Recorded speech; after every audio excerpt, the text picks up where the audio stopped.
Esther, and I work at the U.S. Consulate, and I understand that you two have some questions about student visas for me today. Yes, hi Esther. Hi. I have a question for you. Sure. What's the application process for a student visa? That's a very good question. So you can go to our website at tr.usembassy.gov, and you can click on non-immigrant visas and find our application there. Or you can just simply Google U.S. Consulate Istanbul visas, and our website should be the first one that pops up. So you can find our application, learn how to fill it out, and then schedule your appointment for a student visa interview there. Okay, I got one question to you. Uh-huh. If my visa application is denied, can I reapply? Yes, definitely. You shouldn't be too discouraged from if you get denied the first time, because you can apply as many times as you want. And there's really no restrictions on how long you have to wait before reapplying.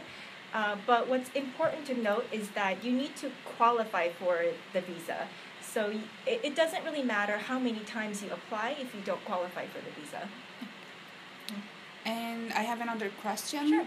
What are the required documents for a student visa? Okay, so there are several, so make sure you write these down. Okay. First, you need your passport, a valid passport. Second, you need a passport photo.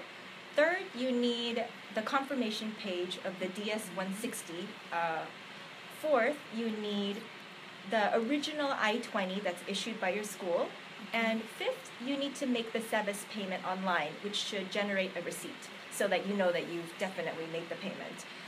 These documents are mandatory for the student visa, and sometimes students bring some supplementary materials to help their case. These aren't mandatory, but you're more than welcome to bring them. Mm-hmm. For example, students bring transcripts, they bring bank documents, they bring evidence of prior travel, property that they or their parents own. And I'd like to note that although these documents can help you, you shouldn't rely too much on these documents to tell the story for you. What we're really looking for is that you are a real student, that you intend to go to the U.S. to study, and that you can finance your education, whether it's scholarships or sponsorships. Okay. So, do you think can I work while doing my program in U.S.? That's a great question. Yes, you can work. You can work on your university campus for up to 20 hours. However, you can't work off campus, but only under limited or special circumstances. You can work off campus if you get permission from the Department of Homeland Security. And although you can work, I'd like to stress that working shouldn't be your main focus. It shouldn't really be a priority. Your priority should be to study and be a student. And also, if you choose to work off campus but you don't get permission for it, it may negatively affect your future visas. So definitely remember that. Mm-hmm. So when I issue the student visa, can I enter U.S. before my program start date? Yes, we get that question a lot. So a lot of students want to go a little bit early so that they can find housing and they can kind of settle in.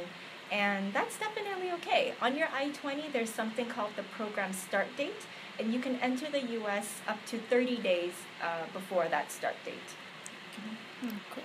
So I would like to ask that if I want to renew my visa, how can I do that? Okay, great question. So if you are an F1 visa ESL language student, and you want to go on another ESL language program, then you actually have to fill out the application again online, and you have to schedule another appointment with the consular officer.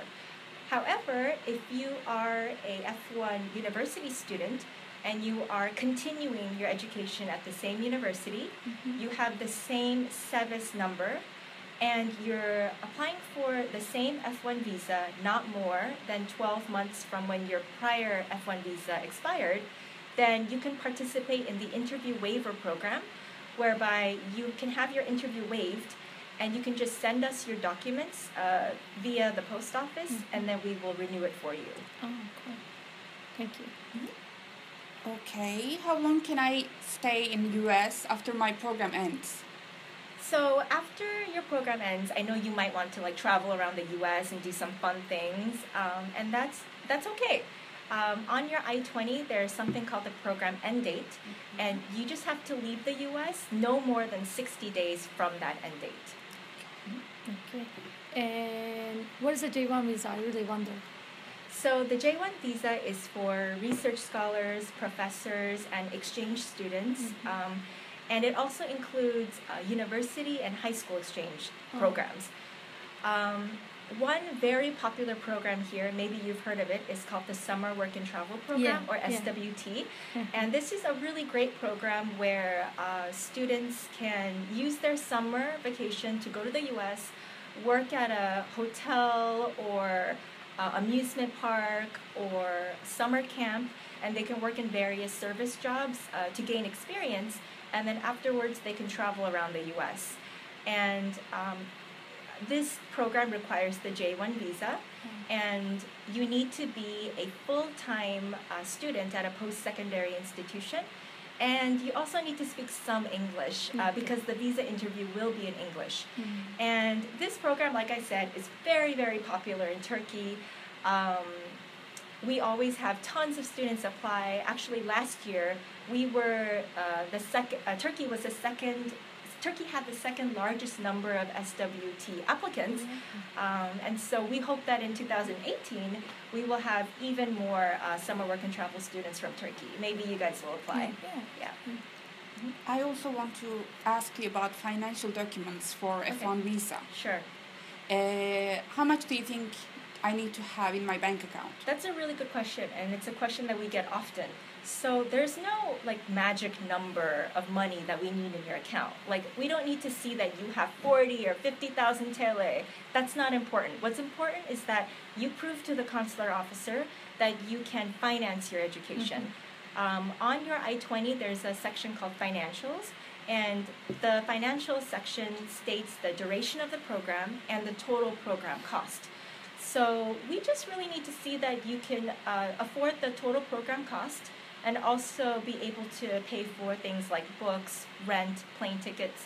And you can prove this in any way that you like. Maybe you can show us that you have a scholarship, or maybe you've previously worked in a job and you have some income, or maybe you have some sponsorships, like your parents or your relatives are gifting you with some money for your education.